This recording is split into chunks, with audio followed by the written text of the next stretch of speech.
This is Rahul, and as we all know that prelims date has been fixed, that it's 4 October, and we also know the importance of current affairs in prelims examination. Almost 30 questions are coming every year, and it's a huge chunk. And the only way and the shortest way possible to cover the current affairs is the Vision IS magazine and all other relevant magazines, because we cannot read the one-year Hindu newspaper.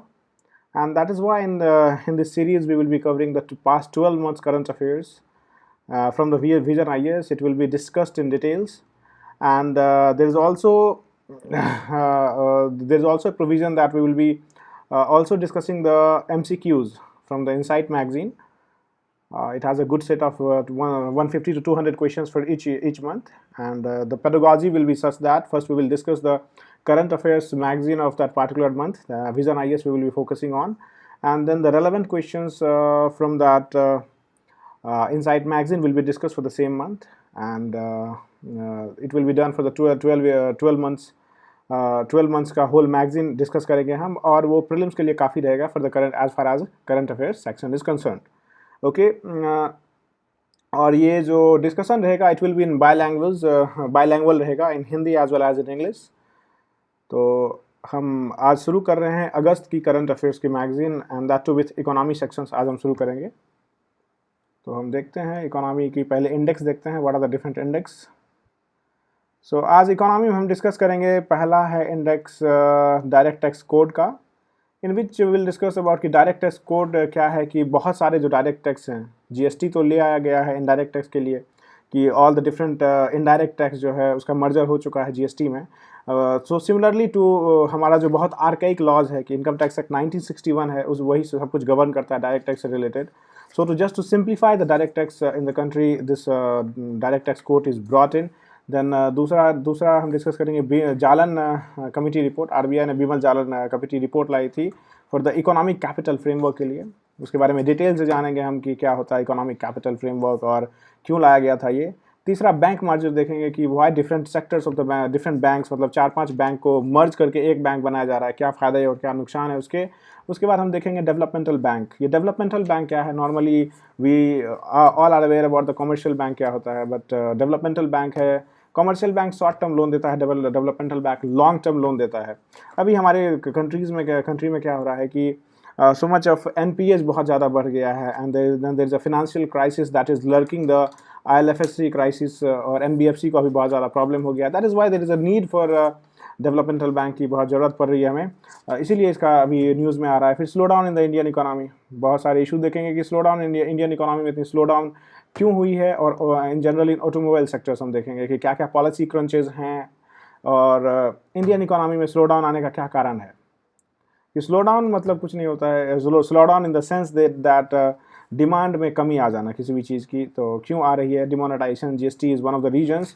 और आगे देखेंगे क्या होता है. अगला हम देखने वाले हैं bond yield and bond inversion क्या होता है. बॉन्ड यील्ड मतलब आप जो भी बॉन्ड खरीदते हैं वो कितना उसकी वो कमाई करके आपको दे रहा है, इन द सेंस कि what profit you are getting from any bond that you have brought. Interest rate आपको कितना मिल रहा है, whether you are getting positive interest rate और negative interest rate. Whole gamuts of discussion we are going to do on it. फिर है social stock exchange. अब social stock exchange that's a new concept in India में ये new concept है. इसमें हम देखने वाले हैं कि जितने भी CSOs हैं, सिविल सोसाइटी ऑर्गेनाइजेशंस या NGOs वगैरह हैं, they have difficulty in pulling the resource crunch है, and we know that it is the fifth pillar of our Indian democracy, civil society organisation, media being the fourth pillar. तो it is very important that these sectors, जो sectors है उसको money generate करने में या funds generate करने में issue ना होने चाहिए, इसीलिए सेबी को भार दिया गया है सोशल स्टॉक एक्सचेंज का. फिर देखेंगे हम माइक्रो क्रेडिट्स के बारे में कि what is this micro credits. Micro credits is like small credits जो दिए जाते हैं, बेसिकली उन लोगों को दिया जाता है जिसके पास कोलेट्रल नहीं होता है. It's basically given to collateral नहीं होता है. SHG is one of the examples. We'll see entire gamuts की माइक्रो क्रेडिट्स का क्या इशूज़ है हमारे इंडिया में. चीट फंड बिल 2019 आया है. चीट फंड क्या होता है कि इसमें बेसिकली 4-5 लोग या 10 लोग 20 लोग या उससे भी ज़्यादा मल्टीट्यूड के आदमी आते हैं. They will contribute certain money, and every chit fund जो है that is withdrawn by certain rules and regulations होते हैं इसमें, कि जो भी प्रॉफिट होता है that is distributed among the members. उसमें coupon code and discounts and all is there, we'll see to it क्या होगा। फिर कोल इंडिया के बारे में हम पढ़ेंगे कि कोल इंडिया अभी हम एज वी नो कि 70% of the electricity generated in our country is coal based, और coal India is has the monopoly over it. और मोनोपोली अगर किसी भी कंपनी की मोनोपोली हो जाती है तो क्या होता है कि inefficiency, it will bring inefficiencies also. तो we'll see that there is a provision that this coal India का जो है अभी बाइफर्केशन होगा to increase efficiency and all. फिर मेराइन फिशरी सेक्टर में देखेंगे, we are second largest producer of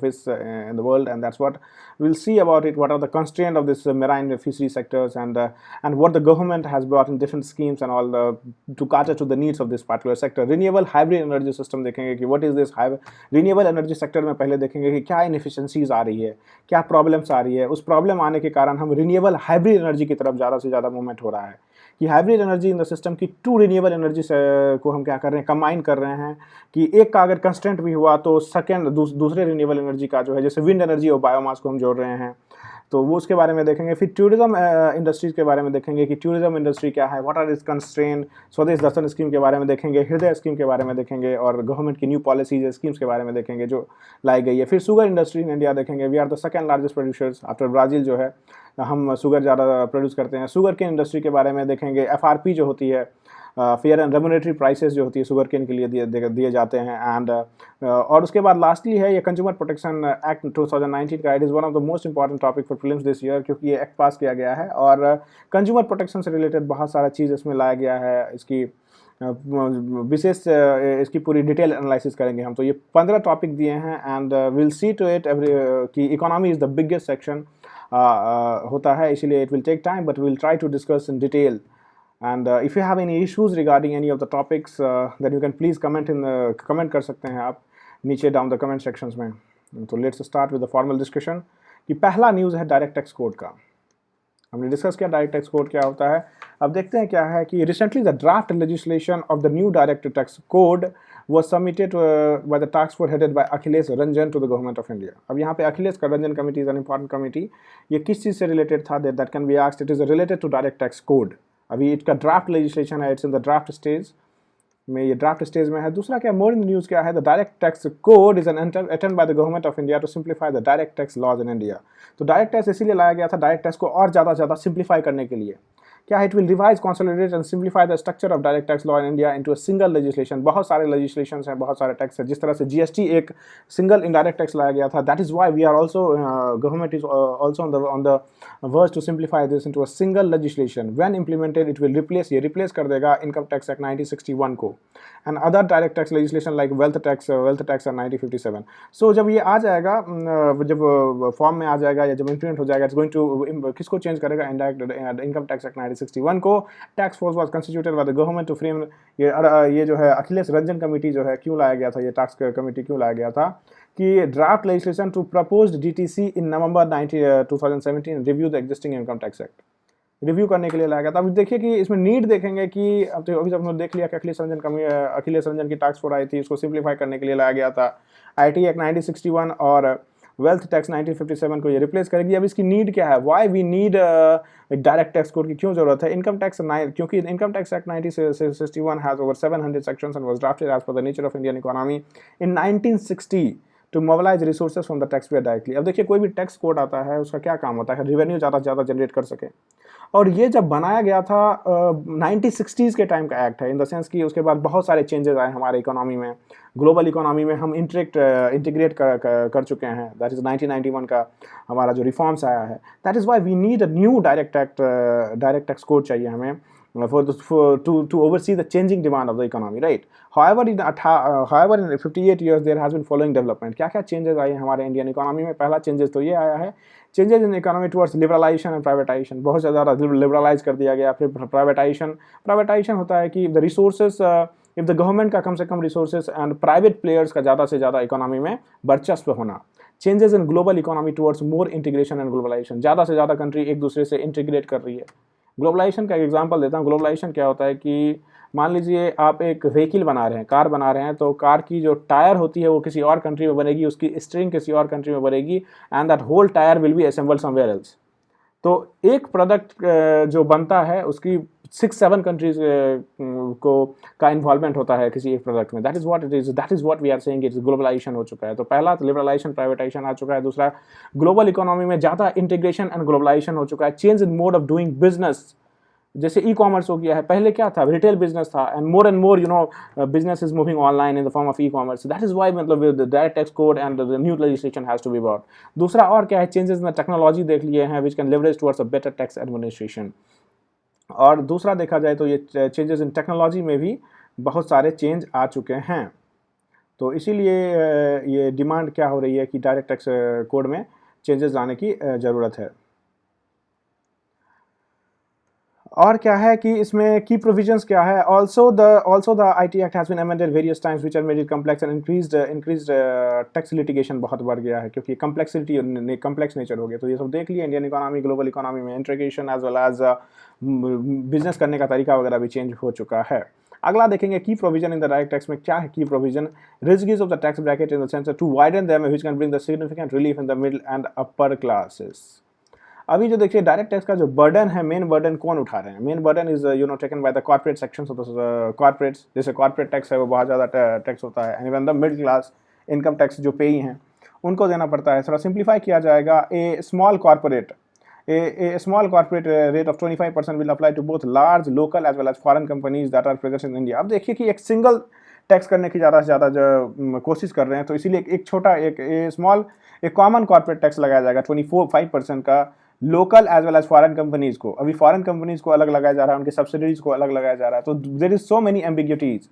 तो टैक्स स्ट्रक्चर में क्या है, कि बहुत सारे एम्बिग्यूटीज हैं. That is why it's an effort to, तो इसीलिए इफर्ट क्या किया जा रहा है कि ज़्यादा से ज़्यादा इनको हटाया जाए. एक किया जाए removal of surcharges and cess. अब देखिए सरचार्जेज एंड सेस क्या होता है. Surcharges is something that is applied on tax. It is tax on tax लगाया जाता है which are currently imposed over certain income slab. और ये पार्टिकुलर इनकम स्लैब में के बाद ही आता है. अगर आप if your earning is like more than 1 crore, taxable income आपका 1 करोड़ से ज़्यादा है, या एक सर्टन अमाउंट, मैं सिर्फ एग्जांपल दे रहा हूँ, it can vary from the case to case, वहाँ पे लगाया जाता है. एंड फॉर स्पेसिफिक पर्पज़ के लिए लगाया जाता है. Specific purpose in the sense कि एजुकेशनल सेस लेते हैं, जैसे इन्वायरमेंट सेस या कोल सेस लगाया जाता है. तो कोल सेस एक चीज़ और सेस का है कि cess for one particular thing can not be use for another thing. अगर सेस किसी एक चीज़ में लगाया जा रहा है तो दूसरी चीज़ पर नहीं लगा सकता है, यूज़ नहीं कर सकते आप. For example environmental cess you can not use for educational purposes. Negotiated settlement होगा, settling dispute through mediation between the taxpayer and collegium of officials, where the SSC will have to pay the tax and interest and no penalty in case of negotiated. अब negotiated settlement वगैरह का भी provisions दिया जा रहा है. assessment system होगा, creation of assessment unit to replace the assessing officers. अब assessing officers वगैरह को replace करने के बाद हो रही है कि ज़्यादा से ज़्यादा अगर SSC officers होंगे इन्वॉल्व तो ज़्यादा से ज़्यादा it means more and more corruption and all. अब है कि इंसेंटिव्स फॉर स्टार्टअप्स को इंसेंटिव्स दिए जाएंगे because startups are the backbone of of entrepreneurial culture in our country by treating that differently from that normal company से startups को बहुत ज़्यादा वनरेबल होते हैं. And in the initial stage when they come into the forefront, it is very difficult for them to sustain. That is why government should give them more and more sustenance देना चाहिए, tax benefits देना चाहिए. That fund raising by the startups will not require any kind of scrutiny. अब है कि fund जो आप raise कर रहे हैं, अभी स्क्रूटनी बहुत तरह से आदमी गवर्नमेंट कर रही है. जैसे एंजल टैक्स लेके आ गई है कि एंजल टैक्स आपको देना पड़ेगा कि कोई एंजल इन्वेस्टर है. Angel investors are the investors who are wealthy individuals who invest in startups में कोई अगर वेल्दी इंडिविजुअल पैसे लगाता है तो उस पर भी एंजल टैक्स गवर्नमेंट मांग कर रही है. तो ये सब तो हमने देख लिया कि की प्रोविजंस क्या क्या हैं. तो की प्रोविजंस में सर चार्जेस सेस हैं, एक टैक्स कॉमन टैक्स लगाया जाएगा, assessment system is also there कि सिस्टम रहेगा, ऑफिसर्स को हटाया जाएगा एंड स्टार्टअप्स को इंसेंटिव्स दिया जाएगा. अगला देखते हैं कि इसका बेनिफिट्स क्या होगा. What will be the benefits of this system. पहला simplification of the process of taxpayers due to the features such as basic tax slab and the limited number of efforts needed for the needed to file tax. अब है effort कम लगेगा ना. अगर आप 25% corporate tax लगा रहे हैं, all the sections of the middle class हुए, कॉर्पोरेट्स हुए या फॉरेन कंपनीज है उस पर, तो आसान हो जाएगा. Surcharges and cess complicate the tax calculation, especially the tax deduction process and TDS जो करता है, and also add to unnecessary dispute. Surcharges और सेस के कारण भी अननेसेसरी डिस्प्यूट्स हो जाते हैं. And expansion of tax base भी बढ़ेगा. Large number of people who cover under the lower tax slab which will promote voluntary tax compliance. अब क्या करेंगे कि देखिए लोअर स्लैब में टैक्स आदमी क्यों नहीं दे रहा है. हमारा टैक्स टू GDP रेशियो बहुत ही कम है. in the sense that not much of them are tax payers. अब क्या करेंगे, एक्सपेंशन ऑफ टैक्स किया जा रहा है। टैक्स बेस क्यों बढ़ जाएगा, क्यों इसीलिए बढ़ जाएगा, because if you have to pay low tax you want you will be very much voluntary, आप आसानी से कर देंगे। चूँकि टैक्सेशन बहुत ज़्यादा लिया जा रहा है लोगों से, इसीलिए people are hesitant and resistant to pay the taxes. तो इसमें वॉलंटरी कंप्लायंस होगा लोअर टैक्सेस में। Despite being accountability of 1.3 billion people, there are only 74 million effective tax payers. अब देखिए कि हमारी पॉपुलेशन जो 130 करोड़ की जनता में सिर्फ 740 लाख लोग जो हैं, यानी कि 7.4 करोड़ जो लोग आदमी हैं वो दे रहे हैं। 130 करोड़ की जनता है and then we are 7.4 crore people खाली टैक्स पे कर रही है as per the last count. तो इतना कम टैक्स टू जीडीपी रेशियो या टैक्स पेयर की इतनी कमी है, तो इस कारण से हम इंक्रीज करेंगे। एड्रेस कंटेम्परेरी नीड्स होगा। अब देखिए कि greater mobility of capitality, tax account convertibility है, capital account convertibility and competition among the. अब देखिए कैपिटल अकाउंट कन्वर्टेबिलिटी क्या होता है कि अभी भी हमारे यहाँ फुल कैपिटल अकाउंट कन्वर्टेबिलिटी नहीं है। टैक्स कंपटीशन अमंग द, ये सारे जो इश्यूज़ आए हैं कंटेम्परेरी इश्यूज़, इसके लिए हमें क्या करना पड़ेगा कि ज़्यादा से ज़्यादा चेंज करना पड़ेगा। Further it will be able to dealing with the new business model in digital economy, e commerce वगैरह से डील करने के लिए। Evolution of digital economy has allowed companies to offer services despite not having physical presence in the country.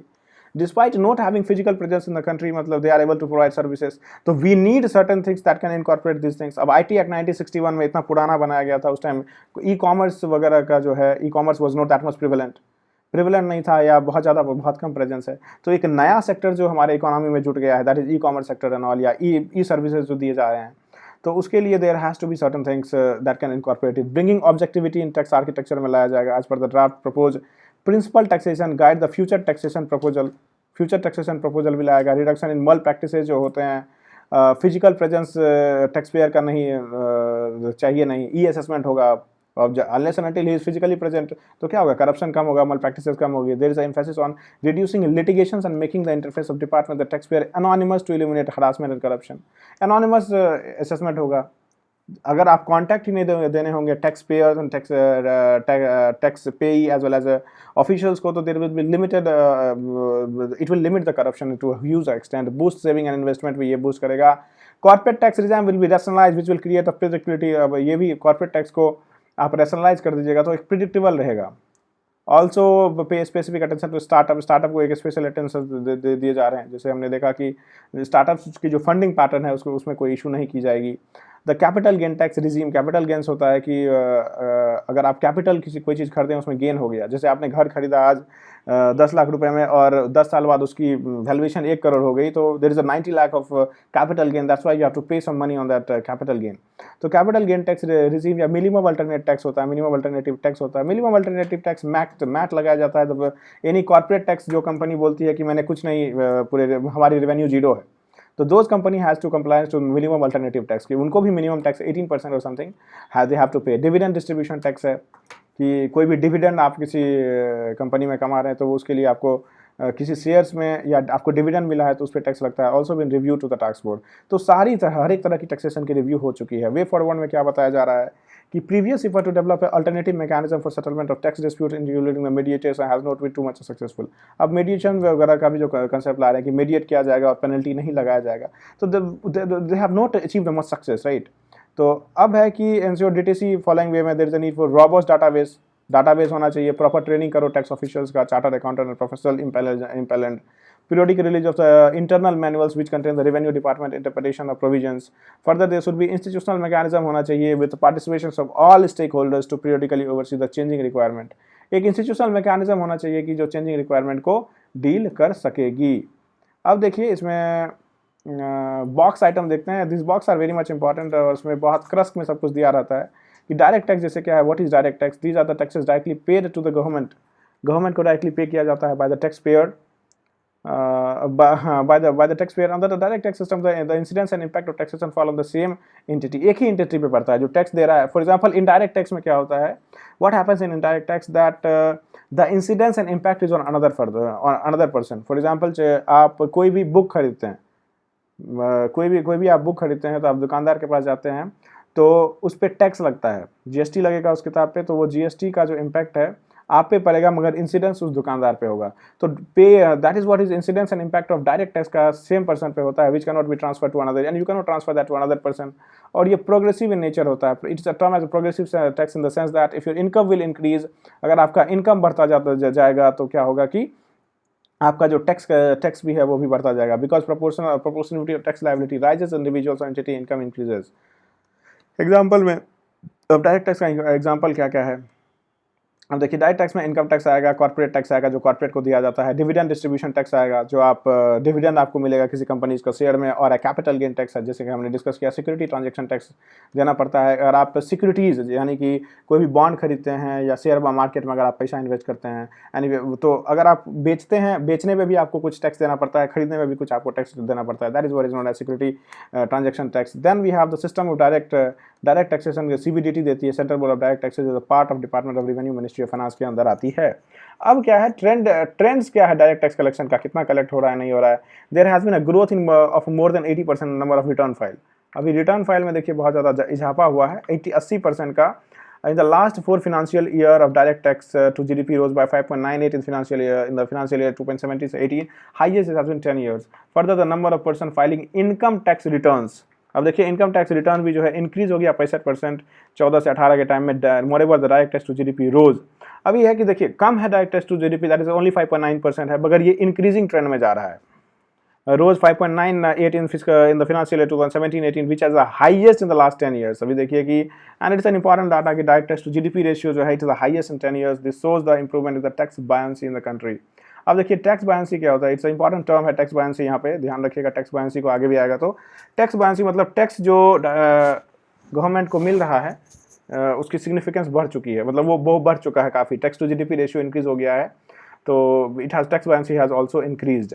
अब अगले slab में क्या है कि अब देखिए significance of direct tax collection, significance क्या है, if more and more direct tax आएगा तो क्या सिग्निफिकेंस है कि हाई टैक्स बायंसी होगी, मतलब government will get more and more profit ज़्यादा मिलेगा गवर्नमेंट को। It is an important metric to know the expected level of government borrowing from the डेप्थ मार्केट।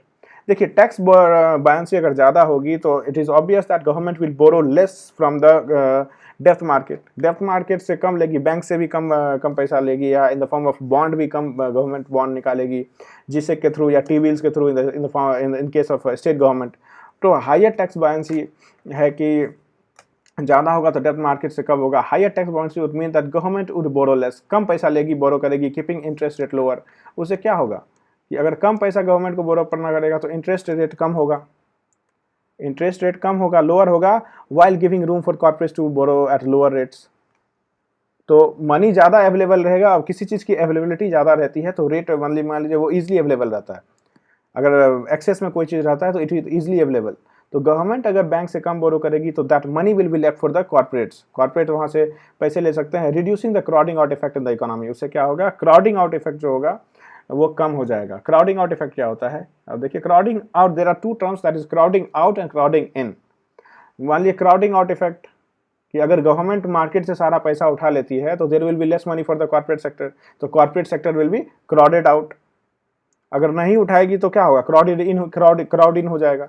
तो these are two economic terms हैं and these are important terms. Physical health पे भी असर पड़ेगा अगर डायरेक्ट टैक्स कलेक्शन ज़्यादा बढ़ेगा तो। Higher rate of direct tax collection increases spending capacity, अगर ज़्यादा पैसा रहेगा तो वो ज़्यादा स्पेंड करेगी किस चीज़ में, सोशल सेक्टर हो गया सच एज एजुकेशन हेल्थ में, without compromising the physical precedence of the physical prudence. क्या हुआ, physical prudence in the economy को बिना इफेक्ट किए हुए सोशल सेक्टर्स पर ज़्यादा से ज़्यादा फिजिकल प्रूडेंस, फिजिकल डेफिसिट हो गया। अभी जैसे FRBM एक्ट ने बताया है कि 3% से ज़्यादा fiscal deficit, we have to keep the limit of fiscal deficit to 3%। तो वो फिजिकल प्रोसीडेंस को मेंटेन करते हुए भी वो सोशल सेक्टर में ज़्यादा स्पेंडिंग हो सकेगी, मेंटेनिंग इन्फ्लेशनरी ट्रेंड। अब महंगाई कम बढ़ेगी, higher rate of direct tax collection help in maintaining the optimum interest rate in the economy होगा, which it maintain inflationary pressure. तीसरा है लोअर इनडायरेक्ट टैक्स, अगर डायरेक्ट टैक्स आपको ज़्यादा मिलेगा तो इनडायरेक्ट टैक्स कम आप लीजिएगा। Higher direct tax collection would lower the tax burden on the poor by creating physical space for reducing of GST rates. तो GST रेट्स, अब देखिए कि डायरेक्ट टैक्स गवर्नमेंट एक लिमिट से ज़्यादा नहीं बढ़ा सकती है, that is why what it will do, that it will increase the indirect tax. और इनडायरेक्ट टैक्स के साथ इशू क्या है कि ये सबको पे करना पड़ता है equally, even the beggar who does not have any source of income, वो उसको भी उतना ही पे करना पड़ेगा, and even Ambanis also have to pay for the purchase of the same goods and services. तो वही है कि अगर आपको डायरेक्ट टैक्स ज़्यादा अगर आपको मिल रहा है तो गवर्नमेंट भी क्या करेगी कि जीएसटी रेट्स घटा देगी। तो ये हमारा पूरा डिस्कशन था डीटीसी का, डायरेक्ट टैक्स कोड का, और इसमें हमने समझ लिए कि क्यों कर रही है गवर्नमेंट, डायरेक्ट टैक्स का क्या बेनिफिट होता है, क्या होता है डायरेक्ट टैक्स, किसके अंदर होता है, ट्रेंड क्या है, tax to GDP ratio increase हो रहा है, डिक्रीज हो रहा है, इंक्रीज हो रहा है, and highest in the 10 years है, टैक्स बायंसी क्या होता है, वी अंडरस्टूड दिस टर्म्स। तो ये हमने डिस्कस कर दिया। फिर भी if you are getting any kind of doubt please write in the comment section, I will try to rectify the same. अब दूसरा जो हमारा आज का डिस्कशन होगा वो है जालन कमेटी रिपोर्ट। अब देखिए इसका ओवरव्यू लेते हैं, क्यों आया है ये जालन कमेटी रिपोर्ट। कि आरबीआई ने अभी क्या किया है कि बीमल जालन कमेटी लाई थी फॉर इकोनॉमिक कैपिटल फ्रेमवर्क के लिए, and over the year we are seeing that the dispute between the government and the RBI has been increasing over the transfer of surplus जो भी आरबीआई कमा रही है उसको बोल रहा है कि ज़्यादा से ज़्यादा सरप्लस आप हमारे पास भेजो। गवर्नमेंट बोल रही है, आरबीआई बोल रही है no, we require this kind of money, मुझे भी पैसे चाहिए फॉर सम फ्यूचर में कुछ इशू हो जाए या हमारा कैपिटल एनपीए में चला जाए तो we require more and more money. तो इसी डिस्प्यूट के लिए एक कमेटी बनाई गई थी, उसका नाम है बीमल जालन कमेटी। वो डिसाइड करेगी कि कितना पैसा जो है whatever money that RBI has to keep and the remaining it has to transfer to the central government. तो this is the whole issue, let's decide. अब देखते हैं कि इसमें क्या है। Recently, the Reserve Bank of India decided to transfer a surplus 1.76 lakh crore to the government of India exchequers के लिए। अभी आरबीआई ने बोला है कि 1.76 lakh crore government of India exchequer में डालेगी। बैकग्राउंड क्या है, one of the many issues of the friction between the government and the central bank is the transfer of higher surplus by the latter to the government. यही है issue of friction over the year रहा है कि ज़्यादा से ज़्यादा पैसा government को कैसे जाएगी। RBI transfer the surplus that is the excess of the income over expenditure to the government in accordance with the section 47 of the RBI act 1934। अब सेक्शन 47 क्या कहता है कि whatever earning that RBI is having उसको आपको क्या करेगा, RBI को ट्रांसफर करना पड़ेगा to the government. Okay, earlier the RBI used a major chunk of the surplus for the contingency and asset development. अब क्या कहा जा रहा है कि अर्लियर जो था आरबीआई पैसा किस चीज़ में यूज़ करती थी, सरप्लस जो था कंटीजेंसी एंड एसेट डेवलपमेंट में। आरबीआई के बहुत सारे ऑफिसेस अक्रॉस इंडिया करने के लिए या एसेट डेवलपमेंट के लिए। अब हाउएवर मेलेगम कमेटी आई थी, ये रिकमेंडेशन ट्रांसफर, तो सबसे पहले जो ट्रांसफर करने का ये रिकमेंडेशंस आया था that come from Malegam committee 2013 recommended is transfer of surplus increased. इसका जो सरप्लस का जो ट्रांसफर था गवर्नमेंट ऑफ इंडिया का कौन से कमेटी के द्वारा इंक्रीज गई थी, that was Malegam committee. Last year RBI formed a committee under the chairmanship of Bimal Jalan committee to review the provision under the economic capital framework के अंदर हमें करना है रिव्यू करो। Recently based on the recommendation of the committee the RBI central board has decided to increase the net transfer to the government. अभी क्या किया है कि उन्होंने बोला है कि आप नेट ट्रांसफर जो गवर्नमेंट को कर रहे हो आपको इंक्रीज करना है। Recent transfer included 1.23 lakh surplus for the 18 and इतना crore excess provision identified under the economic capital framework adopted by RBI board. तो ये दोनों मिला करके जो है 1.7 अभी जो ऊपर पढ़ा हमने उतना ट्रांसफर किया गया है। The transfer amount is over 3 times the 5 year एवरेज। 5 साल का जो एवरेज है उसका 3 times the higher surplus due to the long term forex swap and the open market cooperation conducted by the RBI. अब क्यों आया है, ऐसा क्यों हुआ है कि आरबीआई के पास इतना ज़्यादा पैसे जो ट्रांसफ़र किया है? Obviously the source of income उसका क्या है कि लॉन्ग टर्म फॉरेक्स स्वैप। अब फॉरेक्स की स्वैप क्या होता है? So forex swap in the sense that foreign exchange की स्वैपिंग होती है, किसी कंट्री को आप रुपये दिए and he will give you the same denomination of dollars. जैसे फॉरेक्स हम जापान के साथ अभी किए थे उससे। और इसका फ़ायदा क्या होता है, मतलब ये इस कंडीशन पर दिया जाता है after the same year, after some year the same will be done, कि वो आपको फिर से लौटाना पड़ेगा और आपको अपना रुपये लेना पड़ेगा। ओपन मार्केट ऑपरेशंस भी है, buy and sale of securities जो होती है बाय द सेंट्रल बैंक। की रिकमेंडेशंस ऑफ द कमेटी। अब बीमल जालन कमेटी का तो ये हमने क्या देख लिया कि क्या इश्यूज़ क्या है, और मेलेगन कमेटी के बाद इंक्रीज़ हो गई थी एंड बीमल जालन कमेटी आया, इसीलिए अभी और ज़्यादा इंक्रीज़ हो गई। गाइडिंग प्रिंसिपल क्या, अभी की रिकमेंडेशन द कमेटी है। Guiding principal the committee has given the recommendation the principal that alignment of the objective of the government and the RBI is important. बोला कि दोनों को साथ में रह के काम करना है and dispute will lead to nothing. अगर डिस्प्यूट रहेगा गवर्नमेंट और आरबीआई के बीच में तो कुछ नहीं होगा। तो गाइडिंग प्रिंसिपल होना चाहिए कि दोनों को अलाइन होना है एक सेम इंटरेस्ट के साथ। Defining economic capital. अब उसने डिफाइन किया कि इकोनॉमिक कैपिटल क्या होगा, as a combination of realised equity and revaluation reserve. अब रियलाइज्ड इक्विलिटी और रिवैल्यूएशन रिजर्व को मिलाकर देखेंगे, और ये रिवैल्यूएशन रिजर्व क्या है, central board has decided to keep this entire capital at the level of 20, इतना रखना है इसको। रिवैल्यूएशन रिजर्व जो होगा 24 से 20% है। अब देखिए ये होता क्या है realised equity it's a form of contingency fund है। जैसे आरबीआई को कुछ मनी चाहिए था कंटीजेंसी फंड के लिए, कि कंटीजेंसी फंड के लिए, अपना एसेट डेवलपमेंट के लिए, तो रियलाइज्ड इक्विटी जो है it is a contingency for meeting all risk losses primarily built up from retaining earning. The committee state that the entire income above the realised equity should be transferred. बोला कि एक particular amount आप रखो अपने पास जो आपकी realised equity होगी, that you can use for for dealing with losses, जहाँ पे लॉसेस हो गया, that is what is realised equity. तो रियलाइज्ड इक्विटी के ऊपर जितना होगा that you will have to transfer. It currently stand at 6.8%, ये 6.8% होगा realised equity, and the committee recommend to be at the range of 6.5 से 5% ऑफ द बैलेंस शीट। तो committee ने क्या बोला है कि आपकी जो रियलाइज्ड इक्विटी 6.8% है, आप उसको घटाओ 6.5 से 5.5% आपको करो, एंड द सेंट्रल बोर्ड ने डिसाइड किया है कि उसको रियलाइज्ड इक्विटी 5.5% रखेंगे बैलेंस शीट का। तो बाकी जो रियलाइज्ड इक्विटी से जो एबव सरप्लस होता है यू ट्रांसफर द सेम। दूसरा है रिवैल्यूएशन रिजर्व क्या है, it comprises of the periodic market to market unrealised notion against losses in value of foreign currency and gold, foreign security, rupee security and contingency fund. अब देखिए कि unrealised gains वो जो होते हैं, मान लीजिए अनरियलाइज्ड गेन्स में कैसे क्या हुआ कि notional gains, losses in value of foreign currencies में कहीं लॉस हो जाता है, कहीं गेन हो गया, जैसे ये फॉरेन सिक्योरिटीज या रूपी सिक्योरिटीज वगैरह हो गया। तो ये अनरियलाइज्ड है कि मार्केट अनरियलाइज्ड लॉसेस या गेन्स जो होते हैं, बहुत सारे लॉसेस ऐसे होते हैं या गेन्स भी होते हैं जो हमें पता नहीं कहाँ से आएंगे, that is what is revaluation reserve. तो ये क्या बोल रहा है, realised equity plus revaluation reserve से ऊपर ये इकोनॉमिक कैपिटल जो होता है। अब है कि सरप्लस डिस्ट्रीब्यूशन पॉलिसी क्या है, which target the level of realised equity to be monitored by RBI within the overall level of economic capital. बोल वही है सरप्लस डिस्ट्रीब्यूशन पॉलिसी में कितना रहना चाहिए realised equity. Argument in favour में क्या है, तो ये हमने देख लिया अभी तक कि क्या था, क्या इशू क्या था, और हमने सबसे इंपॉर्टेंट यहाँ इकोनॉमिक कैपिटल हमने समझ लिया, realised equity plus revaluation reserves जो थे एक लिमिट से ऊपर बोल रहा है भेजने के लिए, और वो 5.5% फिक्स कर दिया गया है। और आर्ग्यूमेंट इन फेवर में क्या है, क्यों हमें करना चाहिए more judicial use of reserves as the RBI reserves are far in excess in prudential requirement, कि जितना आरबीआई कमाती है that is far in excess of what it is required. तो these funds to be utilised to provide capital to the government own banks. तो आप capital दीजिए government own banks को, it can be offsetting the expected shortfalls in the various tax revenues and government in meeting the fiscal deficit. दूसरा क्या है कि government securities वगैरह में जो है एल्ड बढ़ाएगी। दूसरा है कि help government deal with economic slow down हो रही है, तो अगर आप मनी इन्फ्यूज़ करिएगा ज़्यादा से ज़्यादा इकोनॉमी में, जो आपको सरप्लस है, तो इकोनॉमिक स्लो डाउन हटेगी एंड मोर पीपल। और इकोनॉमिक स्लो डाउन से क्या होता है कि एम्प्लॉयमेंट वगैरह बहुत ज़्यादा बढ़ गई and people are losing job. और ये भी है कि इकोनॉमिक स्लो डाउन जो अभी हुई है दैट इज 45 ईयर में सबसे ज़्यादा एक्सेस, लास्ट 45 ईयर सबसे ज़्यादा अनएम्प्लॉयमेंट आया है। तो ये सब इशूज से डील किया जा सकता है आरबीआई की एक्सेस मनी को यूज़ करके। Using resources to provide fiscal stimulus. देखिए फिस्कल स्टिमुलस क्या होता है, बूस्ट इन द इकोनॉमी।